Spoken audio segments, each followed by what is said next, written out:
Where do I even begin? After all that's happened, I guess the start of this journey would be the best. I can barely remember my home realm. All I have are the few cloudy sparks of the cozy memories I once had. I always felt like the stars were calling out my name, and as I grew older, those bleak sea of stars kept growing dimmer every day, the light slowly fading until that one day, when I was staring at the stars. It was as if time froze at the chime of the clock. Everything was frozen right where it stood, as the clock continued to get louder, and as the sky collapsed, everything went black. I awoke in an unfamiliar place. The blue moon shined down on me as I tried to process what was happening. I suddenly felt a tap on my shoulder. As I turned around, I saw a creature that looked similar to a red panda. Confused, I started to slowly back away.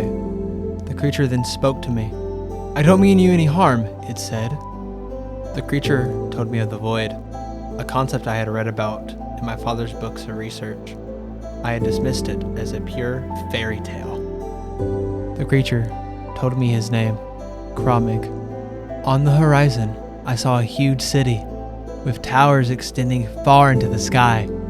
As I stared at the horizon, Kramig brought me back to reality when he yelled, "That's the capital of the void, Lake Elysia!" I asked if we could go to Lake Elysia. Kramig obliged, and we went on our way. As we arrived at Lake Elysia, I couldn't believe how magnificent it was. We then heard an announcement over the streets of Lake Elysia. Kramig, please bring our new visitor to my office. Kramig, recognizing the voice, turned to me and said, "Lucky you! Architect Calypso wants to meet you." We later arrived at Architect Calypso's office, covered from floor to ceiling with control panels and monitors. I then noticed a tall lady behind a workbench, and as she saw us, she turned. Hello, Showy, a girl. I'm glad you're finally here. As I was a little surprised, I asked, "How do you know who I am?" How could I not know who you are? You're the son of the greatest Nixfum to ever wield a blade, the Voidwalker. My apologies, dear. You may know him better as Valtariel Ebbighausen.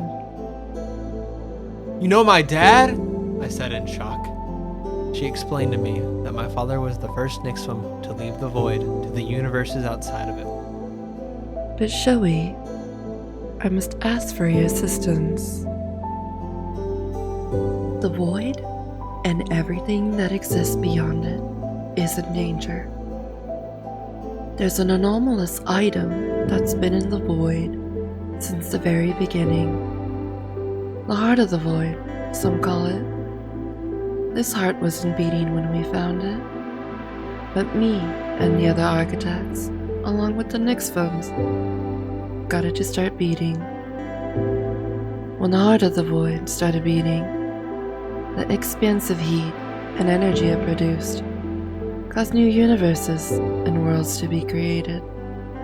But with that expansion, we angered the gods of time, who enjoyed their peaceful eternity. They waged war on us, doing anything they could to destroy the heart of the void in order to return to their peaceful and eternal slumber once more. This war has been going on for millennia. Too many have perished. Generations had been lost, until eventually the gods of time wiped out all of the architects and Nixfum. Our sole defense was your father, who returned when the forces of time came to attack. With every battle, he wore his scars and wounds with pride, until the bitter end. Your father hoped that you would follow in his path, a guardian of the void. Your father left a message that I believe he would want you to hear. Dear Showy, it has been a while since you last saw me. I am sorry if these are the last words you hear from me, and I'm sorry for up and leaving as suddenly as I did. I imagine you are extremely confused about everything Calypso has been informing you about. The war between the gods of time and our kind has been going on long before you were even born. Generations of us, and architects alike, have been slain in that time, and we are still fighting by the time you read this. Calypso has tapes that can show you the height of your powers. The Void needs you, Showy. I'm sorry if I can't be there to fight by your side, but I want you to know more than anything, I'm proud of you, and I know you'll do the right thing. Once the message had finished, it took me some time to process what I had just heard. I then took a deep breath and turned towards the lady. All right, I'll become a guardian of the Void. Wonderful. I'm Architect Calypso. Glad to have you. Let me get you your uniform.